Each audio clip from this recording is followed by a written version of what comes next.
Hello and welcome back to Living a Culture of Life podcast by Human Life International. I'm your host, Colleen, and I'm delighted to have you join us today. When Zoran Mamdani became mayor of New York City earlier this year, he made a comment about rejecting the frigidity of rugged individualism and embracing the warmth of collectivism. After he made his comments, the internet lost its mind talking about the problems with socialism and why rugged individualism is actually the better option, etc. And in the midst of all of this conversation, Father Shenan Boquet wrote an article rejecting both extremes and putting forward the family as a vision for society. On today's episode, Father joins us to discuss this article, and he talks about why both rugged individualism and socialism fall into error, and why Catholic social teaching and the Church's vision for the family is really helpful in guiding society forward at a time like this. It was a really interesting conversation, and towards the end of it, Father gives some recommendations for some places to start if you'd like to learn more about Catholic social teaching. So I definitely recommend that you check that out. As always, if you're listening on our audio platforms, please pause and leave us a 5-star review and subscribe to our show. And if you're listening on YouTube or Rumble, please like this video and subscribe to our channel so that you can get new episodes every Thursday. Without further ado, please welcome Father Boquet to Living a Culture of Life.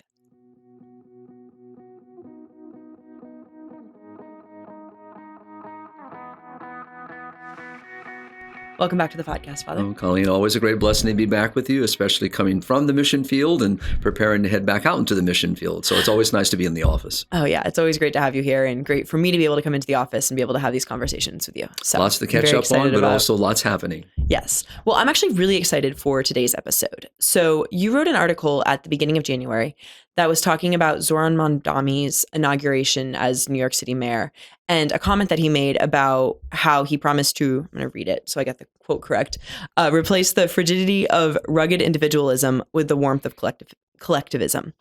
And obviously this was a while ago, but I really liked the article that you wrote in response to that and talking about how the family is the solution to both the extremes of rugged individualism and collectivism. So anyway, I just thought it'd be a really interesting topic to talk about on this podcast because I'd never heard that framed as the solution to this like false dichotomy. So could we just start by talking about, first of all, what are the issues with excessive individualism? Right. So, in the article, and thank you, Colleen, for your comment. I mean, the article really was written, kind of starting with the end, because the family, and we'll get to this in a few moments, really is always the solution, the remedy, and the God-givenness that of the family, and what it means to be a family. And we're going to talk a little bit about that. But also, what sparked this was not just Mamdani's comment, but it was actually Bishop Barron's response that also helped facilitate. Because what often people don't hear words, they hear a phrase, they hear something said, but it really doesn't. It doesn't sit in a sense of what does that mean? And we kind of dismiss it. Well, Bishop Barron recognized what the threat was. And because when we buy into what collectivism is and what really drives socialism, which the church has consistently and constantly has condemned, the individuals always suffer. The person always suffers. And as a result, the family suffers. So, and here when we lose sight of the dignity of the human person and the irreplaceable and unique character that the person has and the support that we must give to the person, all these other consequences of the collectivism mindset are, as Bishop Barron said, have left us in the 20th century with millions of people dead. And we still see the consequences today. So for those that are not can come to the article, you can see Bishop Barron's full comment, and he has it was very blunt, and people saw that and said, "Wow, that's kind of hard," and because what you're mentioning is, well, aren't we also against rugged individualism? So let's talk about what that means. So if we, as the article says, if we mean by rugged individualism, all right, that the individual is always primary, and that their own satisfactions and desires are paramount and basically at the cost of anyone else, then no, we're not for that. If we're all about the individual doing things that are contrary to human dignity, contrary to what the sacredness of human life and our obligations toward respecting our own dignity, no, we're not for that.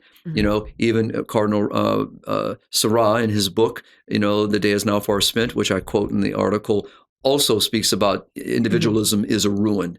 Because if everything is driven by self-determination, self-autonomy, doing anything I want to do because I can do it, my freedom is paramount because I can choose what I want to do, act the way I want to act, irregardless of any consequences, responsibilities, then these, of course, no, we're not for any of that. Yeah. If that's what we mean by rugged individualism. In the article, you also connected rugged individualism and that idea, the perception that you just described, to the sexual revolution. Could you tease that out just a little bit more for our audience? Well, what we see with regard to the sexual revolution is it places the individual's choice at the center of everything, irregardless of what they choose.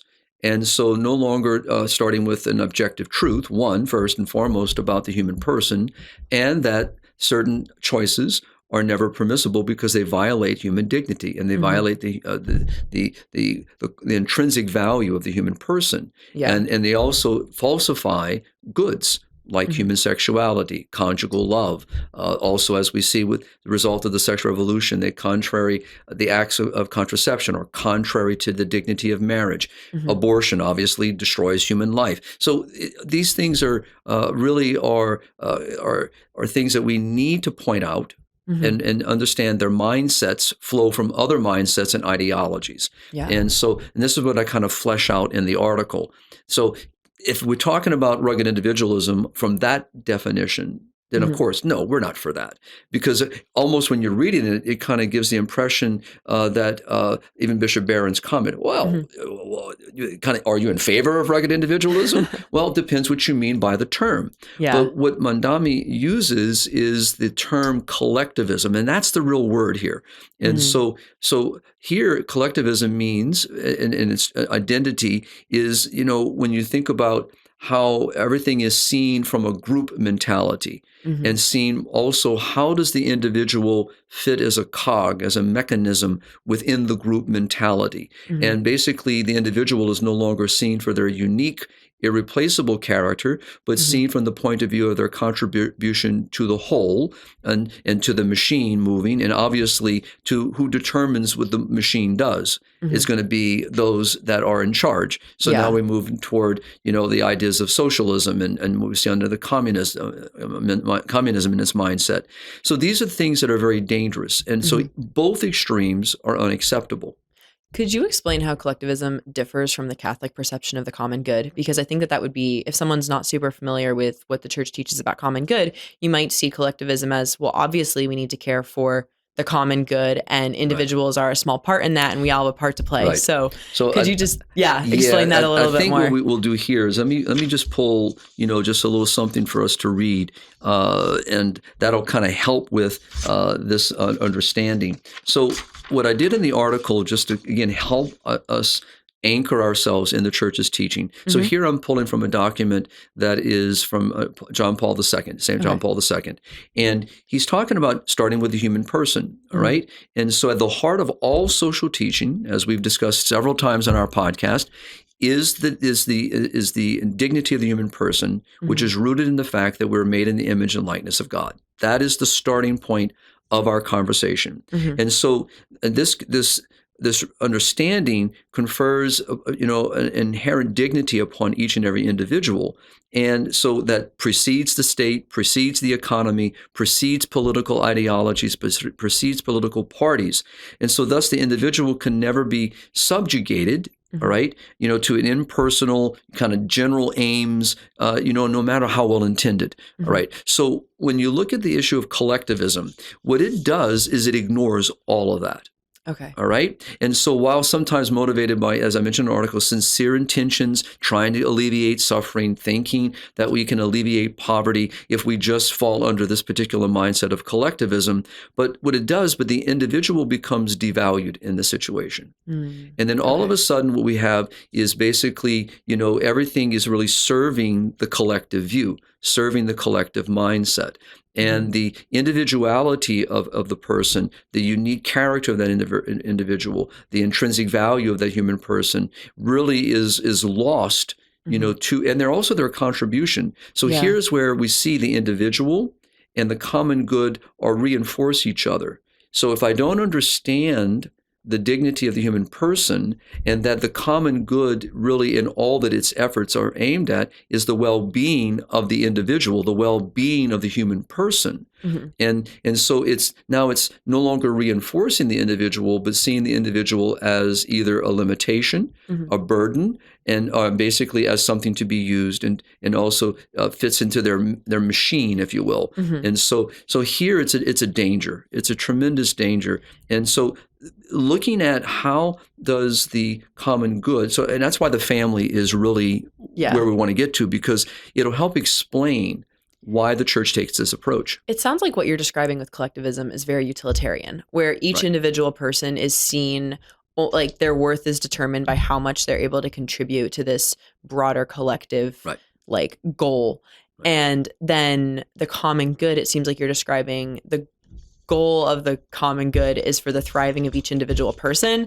And so kind of your priorities are different. If you're going with collectivism, every individual is only serving this kind of conglomerate of whatever the collectivism is going towards, versus the common good is the common good serves the like good of each individual. Exactly. And that's why they reinforce each other. And so in the sense of the human person and the common good. Okay. Exactly. And so so you can't see them in isolation, but to see them as a whole. And so, and here again, if we do, to undermine, so basically, if we look at the Catholic social teaching, the common good cannot be possibly achieved if a society does not recognize the intrinsic dignity of the human person. And to undermine the intrinsic dignity of the human person renders, like we just said, a cog on a wheel, also violates the common good. Interesting. So, and this is why it's important to see how they reinforce each other. And the greatest example of this is the family. Yeah. And I know we're going to get to this. But this is why Bishop Barron is speaking to it, not only about the consequences of collectivism, and, and basically he says, give me a break, kind of what he says, there's nothing good in this mindset. Yeah. Look at the harms that it has created. Historically. Right? And especially in the 20th century and even the 21st century. And so this is the danger of it. And so, but as Cardinal Robert Sarah in his book, The Day Is Now Far Spent, acknowledges that, the idolization and valorization of individualism obviously has brought us to ruin as well, driving the whole woke culture, driving the whole society of relativism that we see today. I mean, we're replete with examples, right? So there's no dearth of example on either extreme. But what brings things to where they should be is when we understand, as you just beautifully explained, when we understand the human person, we understand the intrinsic dignity of each and every individual, and we see how the common good, which means how all of us are at the service of the good of each other, and that what we choose in society, what we choose within, in the sense of the body, is always seen in relationship to the good of the individual. So if that mindset is within you, that mindset is within me, then whatever we choose, whether it be in economy, whether it be in the political, because we're social beings, we're part of the political conversation, all right? Or whether it be in healthcare, whether it be in just the way the community self-governs. That is the driving component, is the well-being, the flourishing of the individual. And so that whether we're dealing with work, or whether we're dealing, with the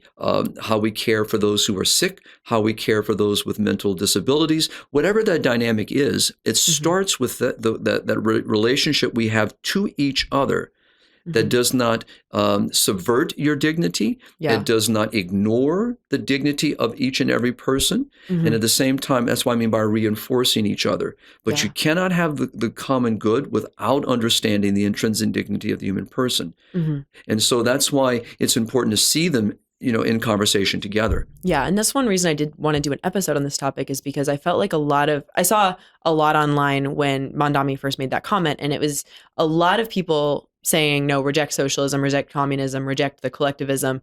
But then their way of rejecting it was like, embrace the individual. And yours was one of the only responses that I saw that kind of said, no, reject both extremes.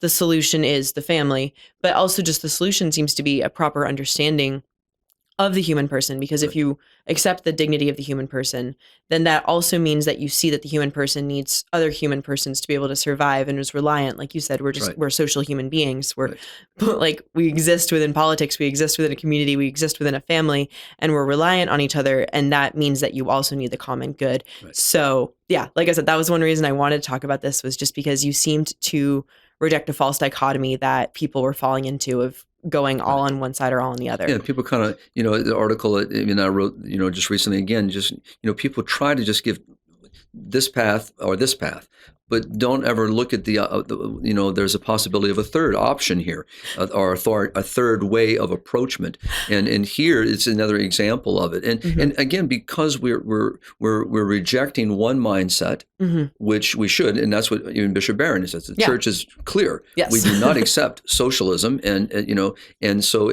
church has been very constant in this. At the same time, Bishop Barron wasn't, advocating, for rugged individualism in the sense of his extremism. All right. So it's important to see that it's not here or there, but, what does the church really teach? And this one, again, what I love about the church in her teaching is that she's not only consistent and constant, but very rational. And it's clear. It's very easy to understand if we only would just, again, listen and begin to, and also be willing to seek the answer.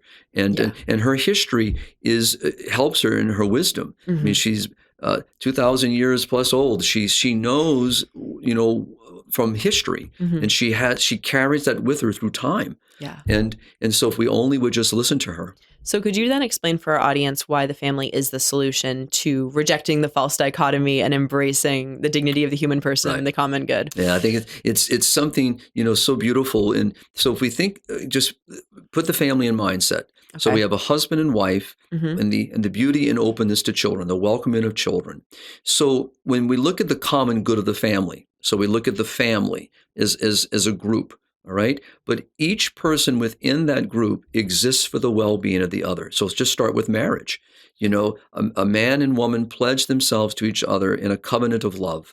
In good times and bad, rich or poor, sickness and health, till death do them part. They give themselves to each other for the good of each other, the well-being of each other. They exist within this relationship for that well-being. Ultimately, salvation, all right? Yeah. Leading and praying and assisting each other toward that eternal life that is offered to us. But every day in every manner, they assist each other, they support each other, they sacrifice for each other.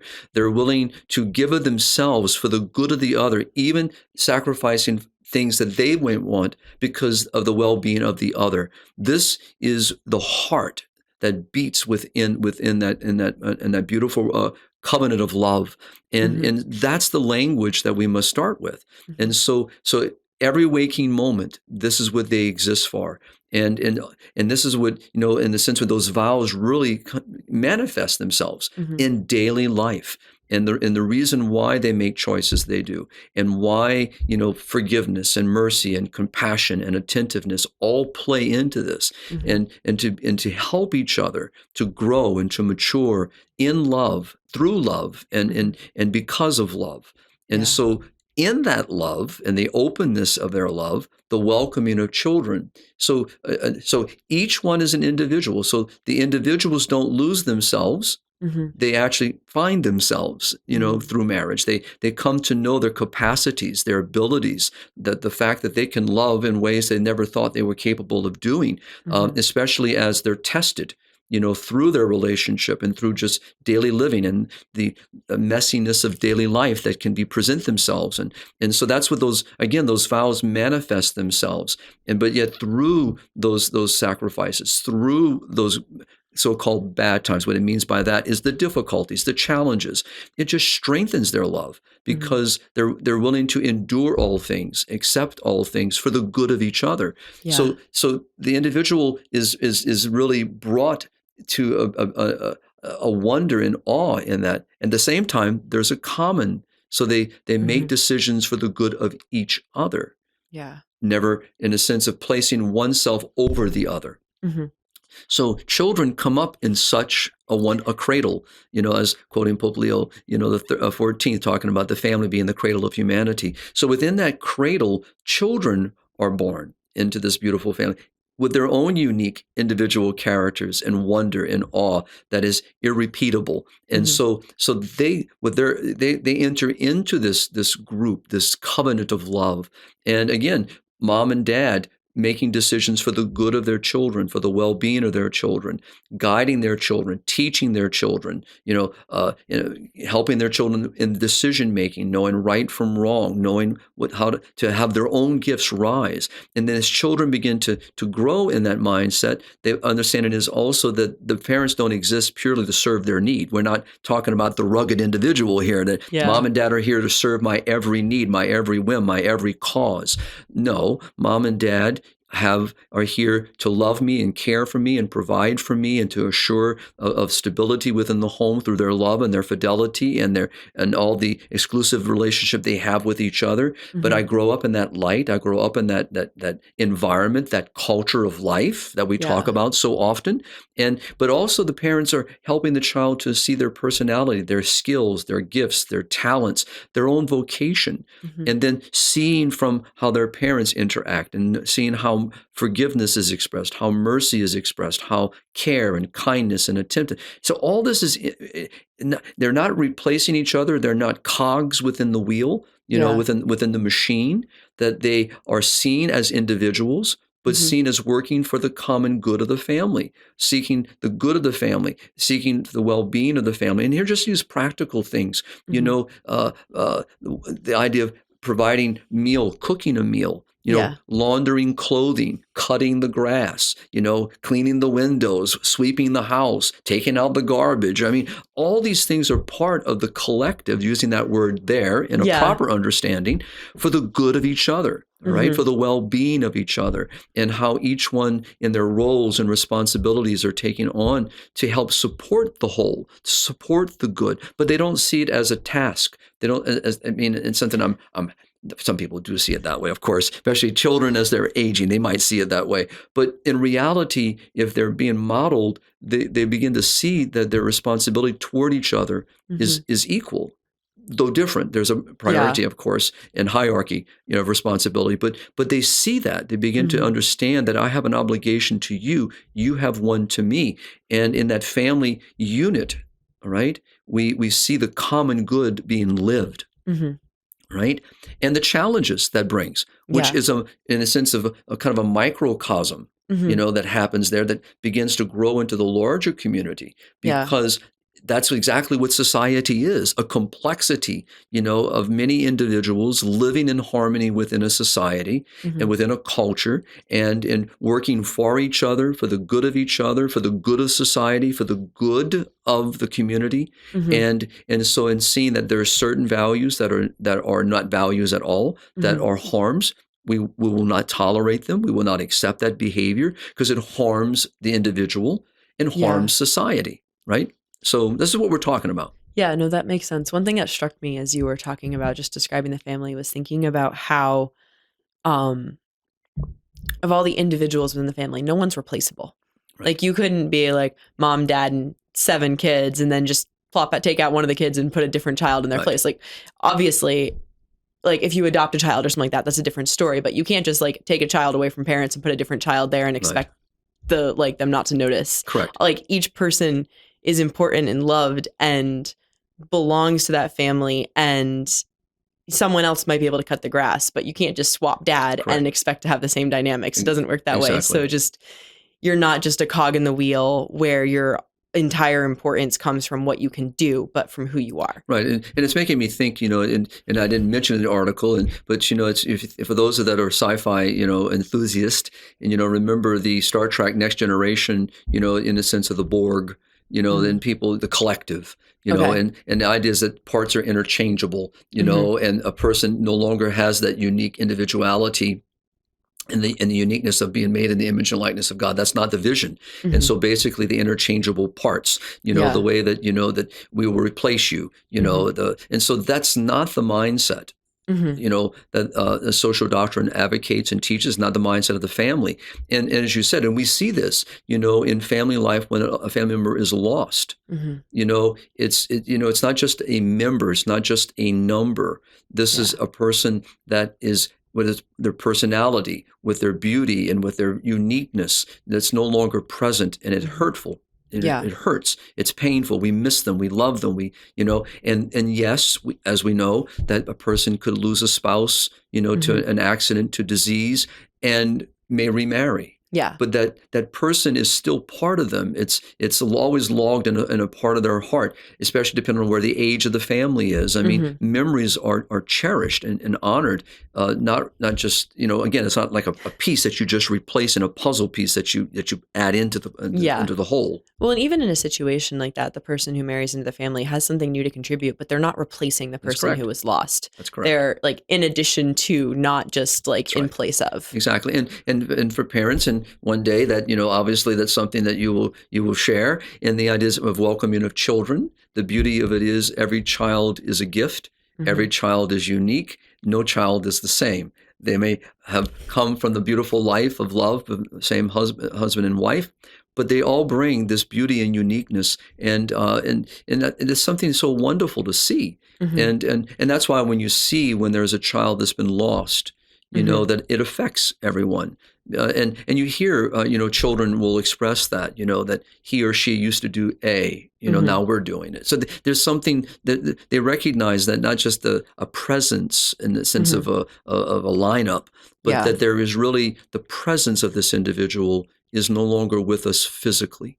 So that is how the church is approaching. That's why John Paul says, that remedy, and I brought it with me so that I can quote from it to see, how the church, and John Paul said, so beautifully, that in order to overcome today's widespread individualistic mentality, so to counter that radical, quote, individualism, that we've been seeing, with still present today in our culture. He says, what is required is a concrete commitment to solidarity and charity, beginning in the family with the mutual support of husband and wife, and the care with the different generations they give to one another. So that is the remedy. And this is why we go back spiritually to the spiritual battle, why Lucifer, Satan, the devil, has from the beginning assaulted the family. He understands that when the family is lived rightly in its mindset and its practice, this is the solution and the remedy to what ails us. And so what John Paul, again, it was in 1993, as the family goes, so goes society, so goes the world. So reverse it. You want to see society mature in a way where the common good is upheld, where we're all working in serving the dignity of life, the flourishing of human life, protecting human life, all right? Then it starts in the family. It starts in that home where, again, it's the first school, first government, first healthcare. It's where charity is learned. It's where solidarity is learned. In solidarity here is relating to each other, being responsible for each other, caring for each other, feeling what each other feels. And so this is what makes so sad today. The woundedness of our families, the brokenness of our families, and children, of course, are the ones that suffer the most. But those children grow up to be adults, and they bring their woundedness into the culture, into the society. And it's always interesting that Pope Leo has been talking about, as I mentioned several times here, Saint Therese of Lisieux's mom and dad, right, and the culture of that family that created such saintly people. And the Holy Father is raising the question, how was this possible? Well, we know the answer, of course, and he knows the answer, but it's trying to raise that question to society, say, look here. Here is an example, and is showing that the love of Luis and Zélie for each other, and the willingness in Christ to love each other in good times and bad, in sickness and health, the solidarity, the charity, the kindness, the love that was lived within that culture is what the children were breathing.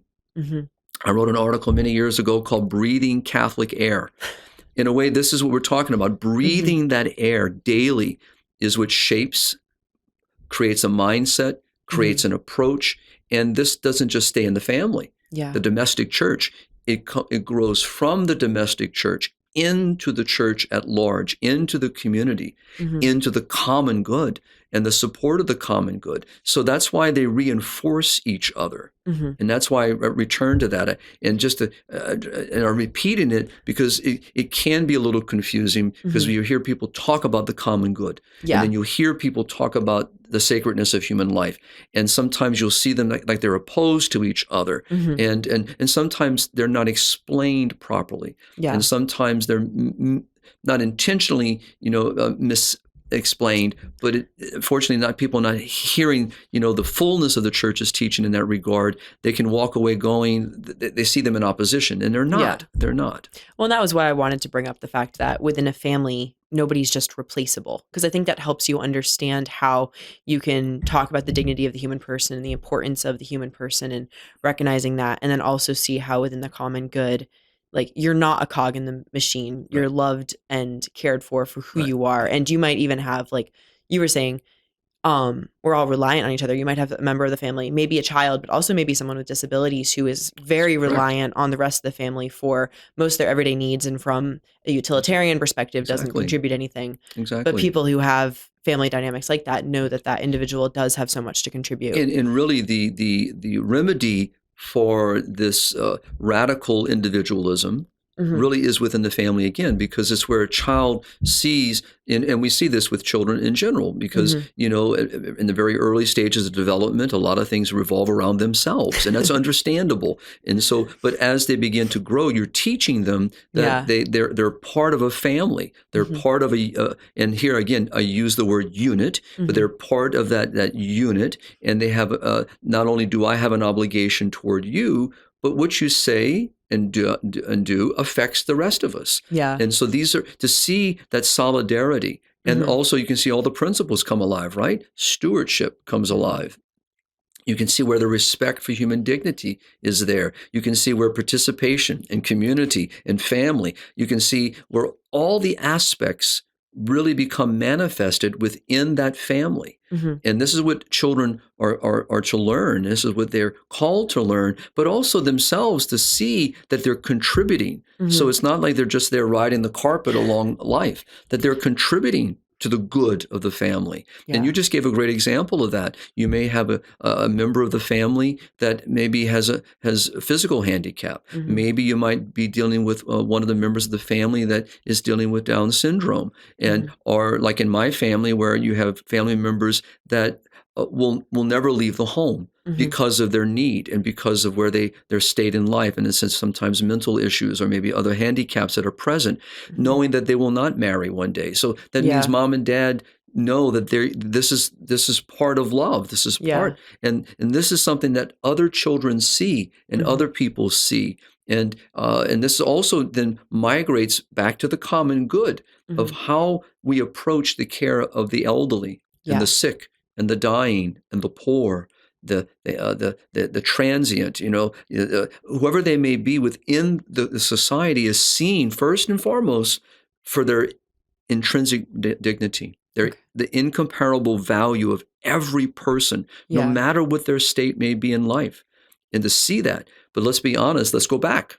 That's not how collectivism sees that, because in this case, you are a burden to the whole. If you're not contributing, and we see this play out with euthanasia today, we see it play out with assisted suicide mindset today, we see it play out obviously in abortion, we see it now playing out in many other decisions that are happening revolving life and family. It seems like you would also see it playing out on the super individualistic level too, because an individual could be like, well, I don't want to care for my elderly grandparent because I have my own X, Y, or Z things that I have to do. And so in both of those, other people become burdens to what is perceived to be the greatest good, instead of recognizing that each person has worth and dignity and is also reliant on the people around them. Right. And we can see it sadly play out in how people make decisions in life.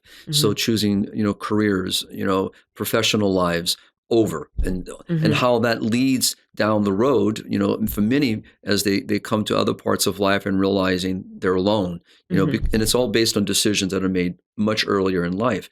So when we don't see, the beauty and the wonder and the awe that the person is, and the life to which we are called, and the image in which we have been made and the likeness that we're called to excel toward, you know, and then everything can be easily lost. And I can see myself purely from either one extreme or the other. And I can see then others as a burden, an obstacle, you know, someone that's preventing me from achieving my end, my goal. Or I could see it, you know, as the church so beautifully and as God intended. We are all born into a family. Not by an accident. No, we are God all wanted us that born way. into a family. And yes, we could be born into a difficult situation. We could be born, but when you look at the God-givenness of the family and the fact that, as we've said many times, that the family is the cell upon which all is built, you know, church very clearly. And as Pope Leo XIII said, you know, the family is a society in itself. And so when we look at that society, quote unquote, what do we see? And that's back to Pope Leo XIV with the family as the cradle. That's the culture.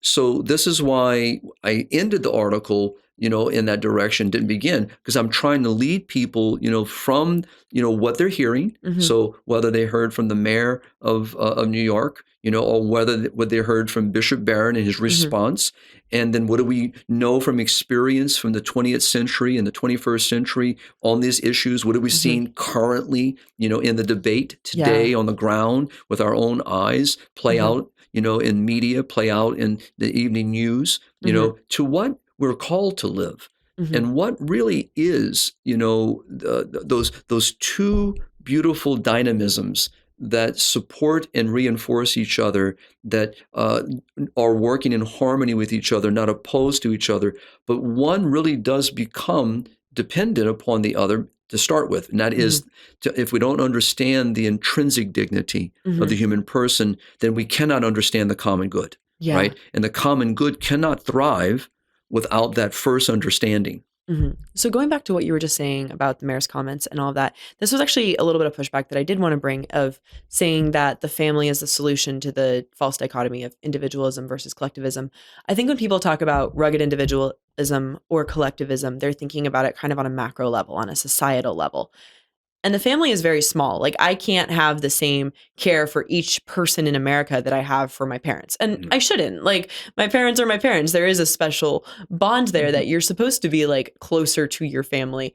So how do you then take those principles within the family and bring them to a societal level? And we know the answer. Obviously, we hear it laid out for us in the gospel. We hear it so beautifully modeled for us and see it in our Lord Jesus Christ. No greater love hath a man than to lay down his life. So it's those core values that are learned within the family that are meant not to be kept hidden, using Matthew's gospel, hidden underneath a table, but to be manifested where everybody can see it.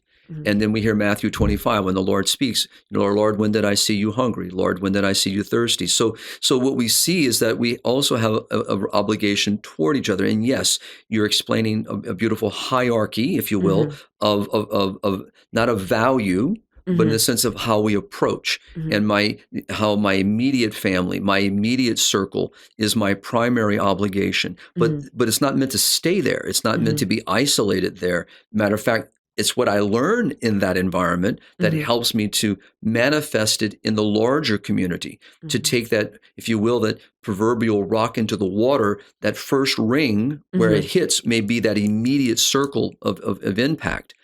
My family unit, me with my parents and my siblings and my cousins and aunts and uncles and so forth. But it always migrates out. And we see that play out in family, because we can see that's not just like mom and dad. Wait a minute, mom and dad have parents. Well, and maybe sometimes I might know their parents, which is my great-grandparents. I have great aunts and uncles. I have aunts and uncles. I have cousins. I have first cousins, second cousins, third cousins. And then you meet the people that they're marrying. Now there's in-laws coming into this family. So it never stays just in that little microcosm. It always will manifest itself out. And this is why by turning back toward it helps us to see how we're to turn outward. And that is why it's important for us to keep talking about the family, and also to bring healing to our families, and to help reconcile our families, and to do everything we can to support the family. If I may, just as an example, and I know our time is running out, but when you come on an iceberg, all you see is the top. Yeah. There's something massively below that waterline, all right? Yeah. A lot larger than what's on top, all right? So we in order for us to heal what we see on the top, we need to look underneath. Yeah. And here, this is what we're doing, is we're getting to the systemic remedy, what has always been the remedy. And as, again, what John Paul said, as the family goes, so goes everything else. So if we turn our focus back to the family, to focus on helping and supporting and caring for our family, then we would then be able to bring the remedy which helps us in how we approach our elderly, our sick, our dying, the common good, how we respond. It affects, again, how we should be approaching healthcare, how we should be approaching politics, how we should be approaching social obligations within society. Yeah.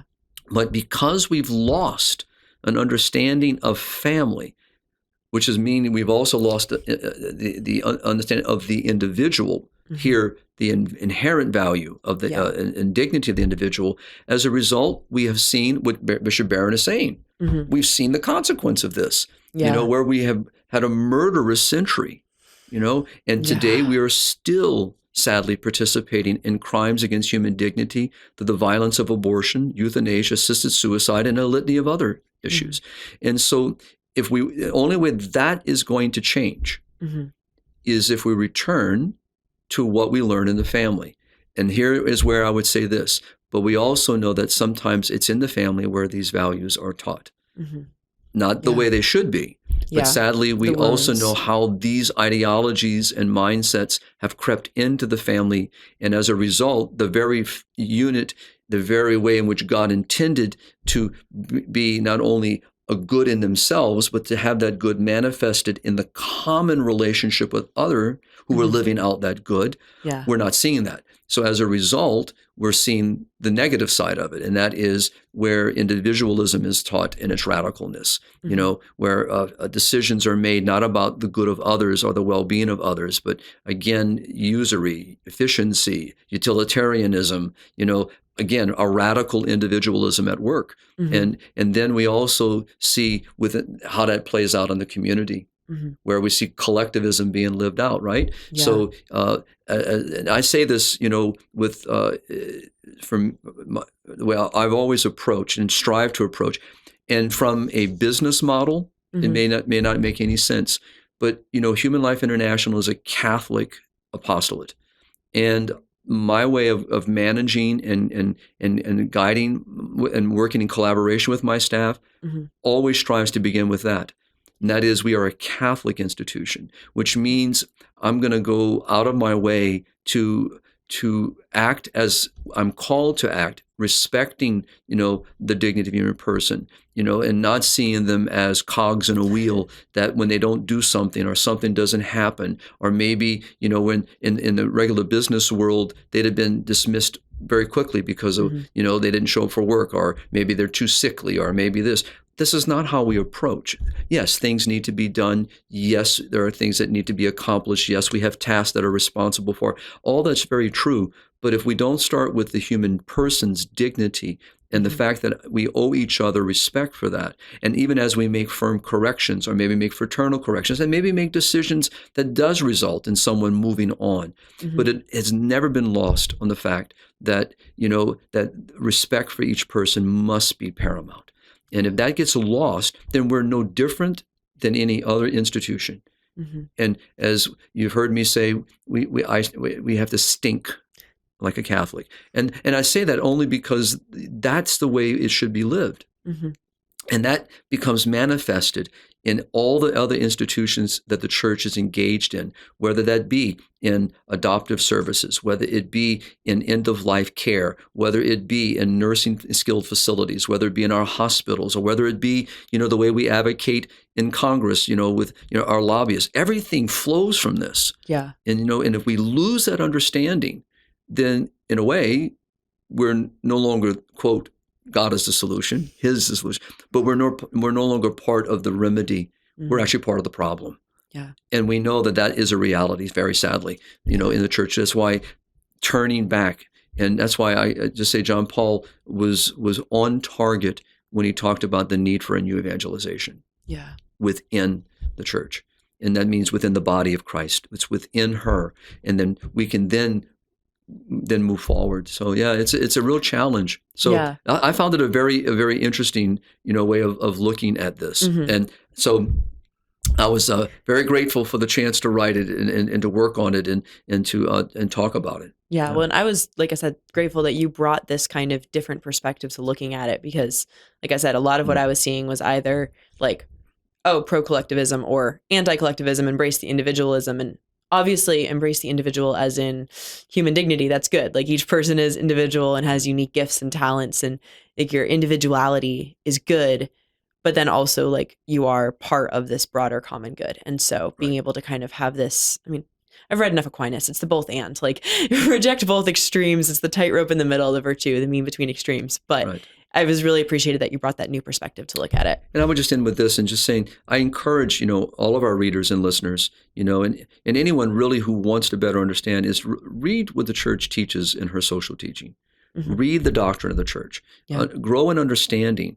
Read what the church not only teaches, what she's advocating when it speaks about the common good. Mm-hmm. And don't even myself, sometimes we try our best to explain things, and sometimes maybe it's not as clear as we thought we had been. Mm-hmm. So read, study, learn, find people that you trust in the sense of commentators, people that can explain things. It's just important for us. Yeah. And I'll say this, one thing I learned from a very young age, and I'm still growing in, is to be attentive to other people. So what fights against me always, in a sense of that, when I'm kind of tempted, to kind of lament, what about me? It's always a reminder that it's really never about me. Mm-hmm. It doesn't mean I mistreat myself. It doesn't mean I let other people mistreat me. Mm-hmm. But the idea is I understand that it's really about others. It's the care for others. It's the awareness of others. It's the sensitivity toward others. Mm-hmm. But that begins because I know my dignity. Yeah. And I know the life that I'm called to live. And what I want is that same for everybody else. Mm-hmm. And as late Father Frank Papa, a fond memory, who served HLI for over 10 years as our chaplain here at HLI, who was raised and came up in a very difficult family environment, in the sense of struggling financially. Mm-hmm. Eventually, his dad, found good work and was able to provide for his family in a very good way. But Father Papa never lost sight of other people and in a sense of what the struggles are. Mm-hmm. And as a result, he kind of took the John Bosco model and began to work with people who were struggling, maybe abandoned, and cared for them. And became a father to them. Even before he became a priest, he was a late vocation.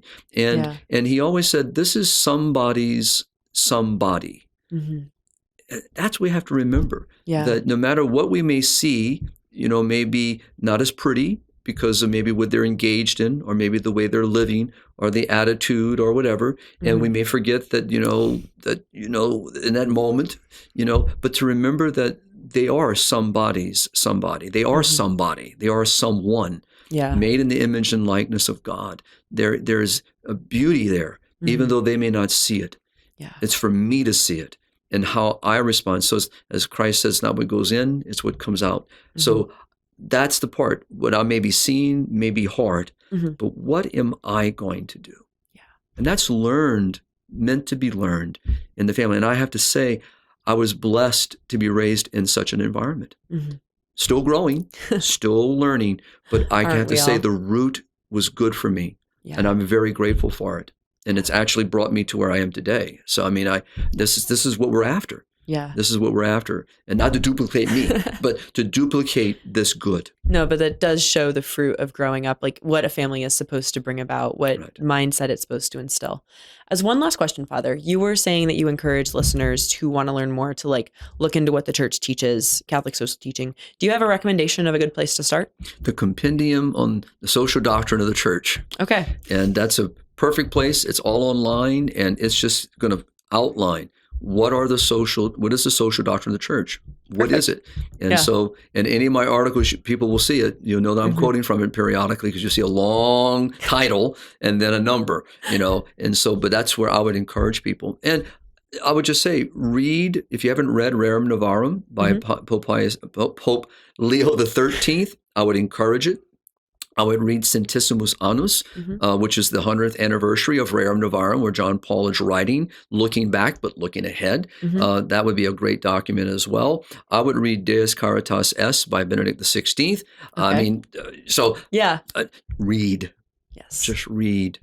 Don't Study. do like the AI summary of it. You have to actually read it. No more, or when I was in school, what they were called cliff notes and stuff of this nature. Yes, fine, read something that's short summaries, but read. Read. Listen to our podcast episode on Rerum Novarum from Absolutely, last year. and just it's so important. It's so important. Well, thank you so much for this conversation, Father, and thank you for writing this article. Oh, thank you very much, Colleen. Look forward to the next opportunity. I look forward to it as well. And to all of our audience, please like and subscribe. Let us know what you thought of this episode in the comment section. And if you have any questions, please leave them there and we can address them in further episodes. And as always, keep on living the culture of life. God bless.